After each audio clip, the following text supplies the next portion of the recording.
Ah merde, c'est pas la bonne vidéo. Salut à tous, aujourd'hui on se retrouve pour une nouvelle vidéo de présentation de 4 animés du printemps 2019 que j'ai pu voir et que j'ai absolument adoré et que par conséquent je vous recommande.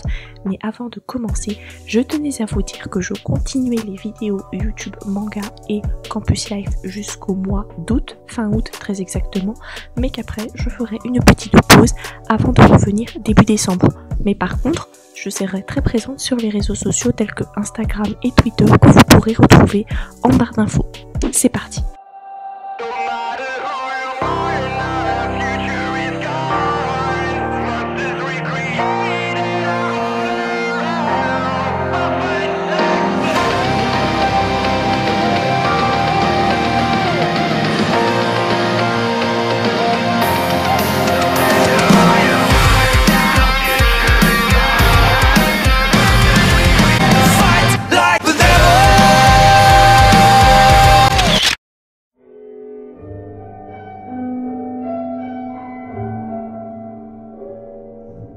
Kimetsu no Yaiba, mon coup de cœur de la saison, avec un opening qui trouve sa place dans mon top 100.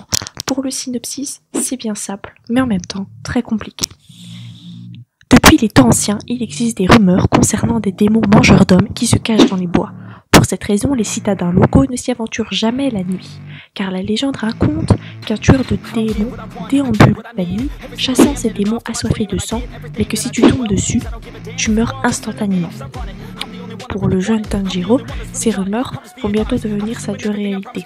En effet, depuis que son père est mort, c'est lui qui subvient aux besoins de sa famille. Un jour qu'il revient de son travail, car il habite dans une montagne, il se rend compte que sa famille s'est fait massacrer. Oh mon Dieu, j'ai eu tellement mal au cœur à ce moment-là, ses petits frères et sœurs, ils sont tellement craquants, les pauvres, et la mère était si magnifique. Waouh, mon cœur s'était serré, j'avais des frissons, mes poils étaient hérissés. Il se rend compte seulement que la seule survivante est sa sœur Nezuko, la plus vieille des enfants après lui. Malheureusement, elle est devenue un démon.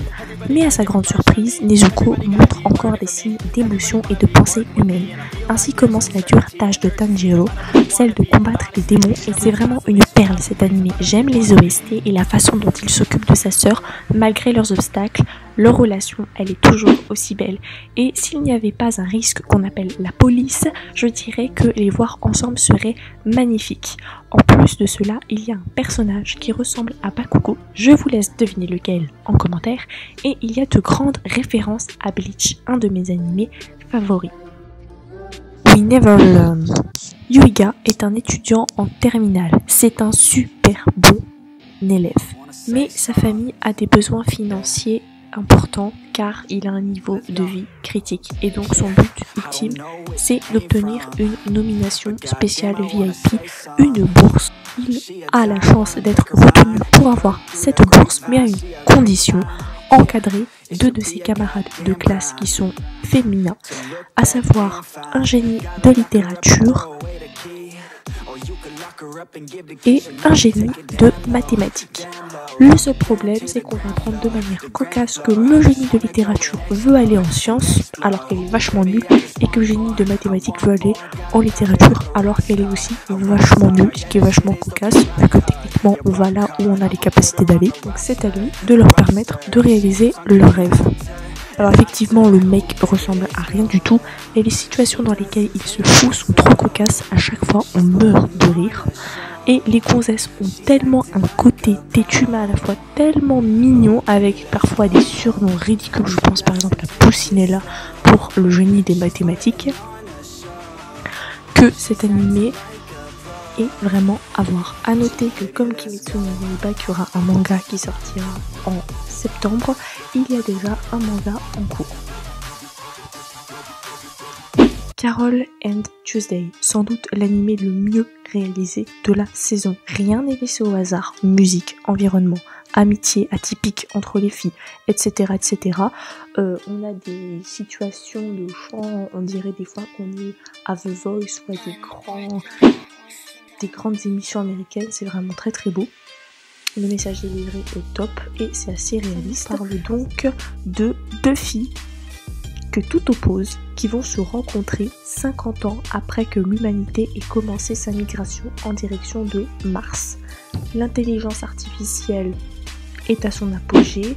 Il y a un côté où on va trouver Carol, une musicienne qui travaille à mi-temps dans la métropole, et Tuesday, une fille d'une famille riche qui vient de la province de Herschel et qui rêve de devenir musicienne, sauf que sa famille évidemment elle est riche, donc elle ne comprend pas que son rêve soit de devenir musicienne, et donc elle se sent très seule, et un jour elles vont se rencontrer et décider d'agir, de changer le monde de la musique.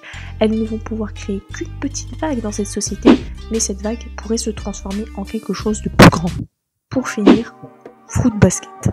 Toru Honda, jeune orpheline, vivait chez son grand-père avec ses tantes et ses cousins et cousines, mais un jour, il y a eu des travaux et il ne pouvait plus l'héberger. Alors elle a fait genre qu'elle avait un endroit où vivre, et un jour elle rencontre les propriétaires de ce terrain qui ne sont autres que un de ses camarades de classe et un membre de sa famille. Sauf que de but en blanc, elle va finir par vivre avec eux et se rendre compte que dès que le sexe opposé les touche, ils se transforment en animaux du zodiaque.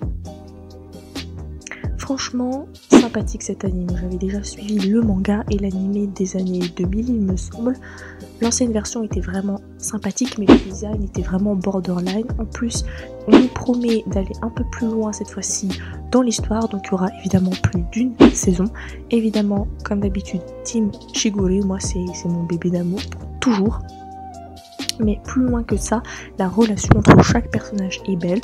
Par exemple, on a le cousin qui joue fils de grand frère et d'entremetteur. Il est tout le temps en train de dire des conneries ou de déborder vers le sexuel, mais en vérité, il est très sérieux et a à cœur la protection de sa famille et le bonheur de Shigure comme de Yuji.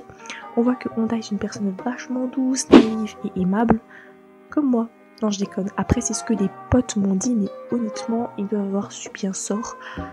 Parce que je suis plus un Akuma.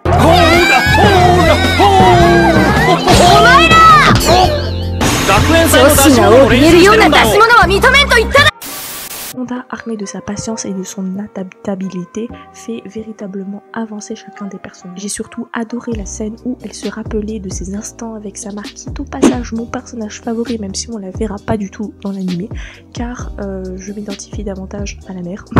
Ou alors j'ai aimé aussi le passage quand elle était allée à la bibliothèque emprunter des livres sur les arts martiaux pour en discuter avec Shigure, et le jardinage pour en discuter avec Yuji. Mais je ne m'étale pas plus, car je lui consacrerai une vidéo lorsqu'il sera fini, puisqu'il y aura plus d'une saison. Sur ce, j'espère que cela vous aura plu. N'hésitez pas à mettre en commentaire les animes qui vous ont marqué ce printemps et ce que vous souhaitez voir cet été, car les trailers vous ont hypé ou que vous en avez entendu parler. N'hésitez pas aussi à mettre un pouce bleu si vous avez aimé mon travail et à vous abonner et activer la cloche pour ne manquer aucune vidéo. Vous connaissez les bails. Sur ce, je vous souhaite de bonnes vacances. Je dis ça maintenant car c'était chouchou pour les 3e de cette année.